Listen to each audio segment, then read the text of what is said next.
момента гледате поредната емисия новини на Средно училище Цанко Бакалов Церковски, село Никола Козело. Днес ще ви представим част от най-интересните събития, проведени през последните 3 месеца. Нека да започнем с първото. Свети Валентин – един от най-красивите празници, посветен на най-ценното чувство, а именно любовта. На 14 февруари валентинките бяха раздадени на получателите – ученици и учители. Вниманието на учениците привлече едно сърце със специално послание към тях, изразяващо любов и топлина. 151 години безсмъртие, ден за почит и преклонение. С различни дейности възпитаниците на нашето училище отдадоха почит през святото дело на дякона. Изгледаха презентации за живота и дейността на Васил Левски. Изразиха желание да рисуват неговия портрет, изработиха картички, книжки, табла и подредиха информационен кът за апостола на свободата. Ученическият съвет организира състезание Лъвски скок, посветено на 151 години от обесването на апостола на свободата Васил Левски. Учениците от 1 до 12 клас с ентузиазъм и желание участваха в състезанието, в което те премериха сили в дисциплината скок дължина от място. По повод Деня на розовата фланелка, световен ден за борба с тормоза в училище, ученици от Ученическия съвет и омбудсмана на нашето училище проведоха тематично обучение в 8А клас с интересни и поучителни ролеви игри, които имат за цел насърчаване на позитивните модели на общуване и намаляване проявите на насилие в училище. Активните членове на Ученическия съвет закачиха на всички учители и ученици стикери с надслов "Не на тормоза, но не за ден". Баба Марта бързала, Мартинички вързала. С усмивка на лицата, ученици от Ученическия съвет закачиха ръчно изработени от тях мартинички на всички учители и ученици с пожелания за здраве и благоденствие.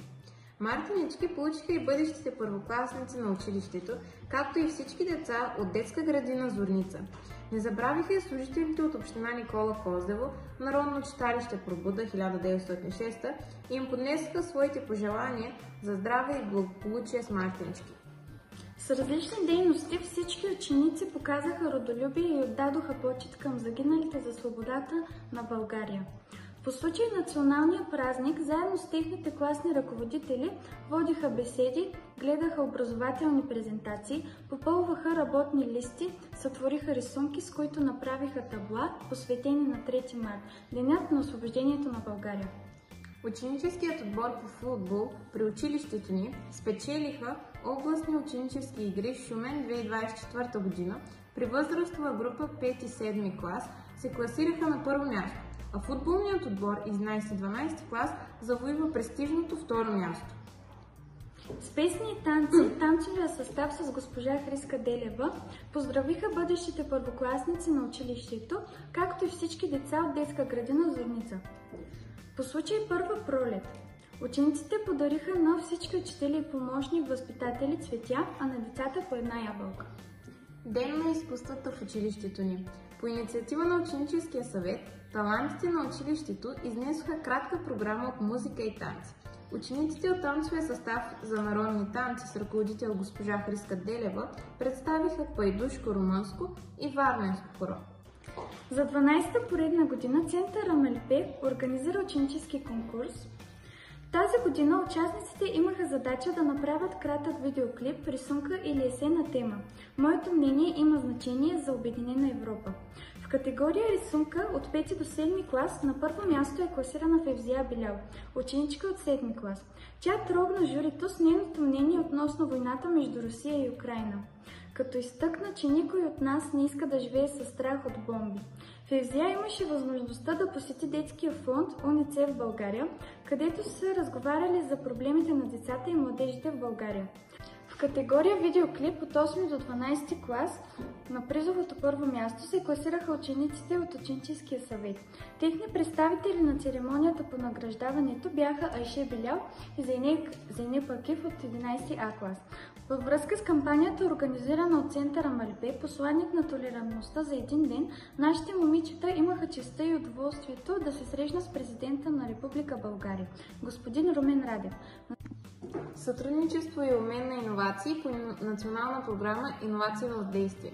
Среща между Средно училище Цанко Бакал Церковски, село Никола Козлево, Средно училище Свети Паисий Хилендарски, град Върбица, Основно училище Цанко Церковски, село Средище, област Силистра и Основно училище Свети Иван Рилски, град Варна.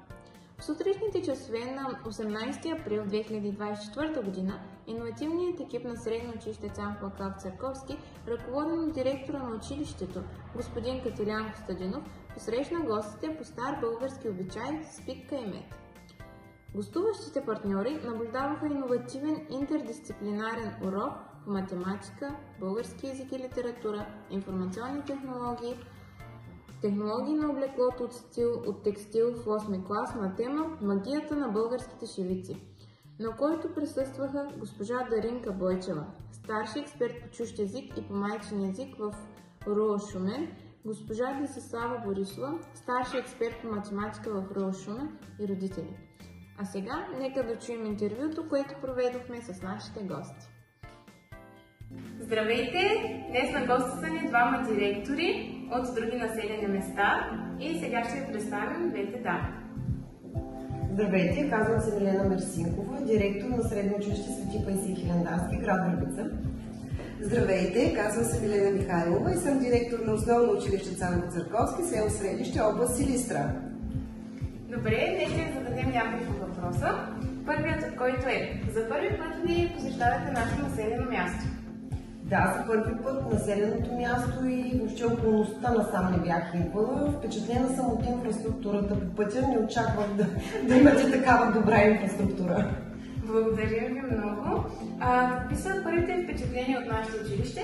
Първите впечатления от вашето училище придобих още преди няколко години, тъй като ние сме дългогодишни партньори. Работили сме също преди 2 години отново по националната програма "Иновации в действие" с вашето училище, но сега дойдохме с очакванията да видим как се развиват нещата при вас, какво сте постигнали и, разбира се, какво още ново можем да научим. За нас е чест и удоволствие да ви приветстваме. Намирате ли нещо общо между вашето и нашето училище? Много общи неща, като децата, с които работим, начина, по който работим, и за това не случайно сме и партньори. Благодаря ви много за милите думи. С какви предизвикателства се срещате вие лично като учител и директор в Средно училище? Предизвикателствата са много, като във всяко едно учебно заведение. Няма значение от това какъв вид училище е. Основното, може би, предизвикателство в последните години е мотивацията на учениците. Защото не само на местна почва за училището, което ми е поверено, говоря, но и за национално ниво доста спадат резултатите на учениците. Може би тук точно е мястото да вметна, че е много важна квалификацията на учителите и това как те вървят в крачка със съвремието, за да удовлетворяват нуждите и интересите на своите ученици. Така че смятам, че в тази посока трябва да се работи повече, за да се постигат по-високи резултати. Изключително много съм съгласна с вас и накрая искам да ви попитам как виждате реализацията на програмата "Иновации в действие" и нашето партньорство с вашите училища? Като възможност за това първо да си партнираме, да си вземем ние от вас, вие от нас, и смятам, че ще продължи и за напред нашето партньорство. Ние също, а вие? Смятам, че тези партньорства между училищата са много полезни и всяка една такава програма, като националната програма "Иновации в действие", дава възможност на 4 училища да обменят опит, да покажат свои постижения и, разбира се, да се опознаят колективите и в бъдеще да продължат да работят заедно, независимо дали това е по национална програма или не. Много ви благодарим за отделеното време на вас и на нашите зрители, а повече информация и повече снимки може да видите в следващите епизоди.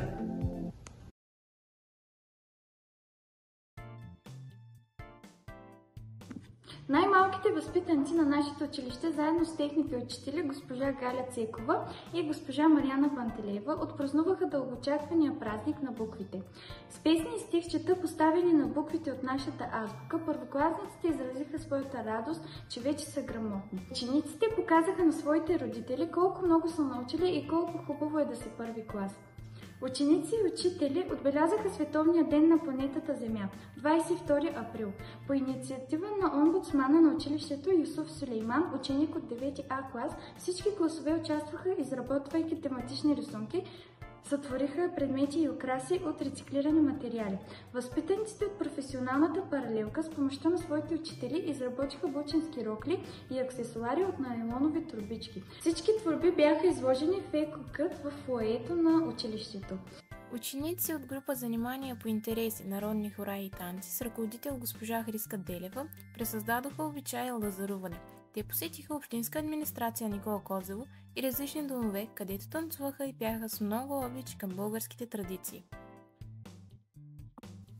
Щом навън се запролети, за базар се приготви. Нещо сръчно изработи, козунак и сладко умеси. Красива играчка и украса донеси, а със събраните парички ще помогнем дружно всички училищата да обновим. Чуден кът да подредим. Благотворителен великденски базар Пъстър Великден в средно училище Цанко Бакалов Църковски. На щандовете във фоайето на училището с усмивка на лицата, учениците продаваха домашно приготвени ястия и ръчно изработени великденски украси и сувенири.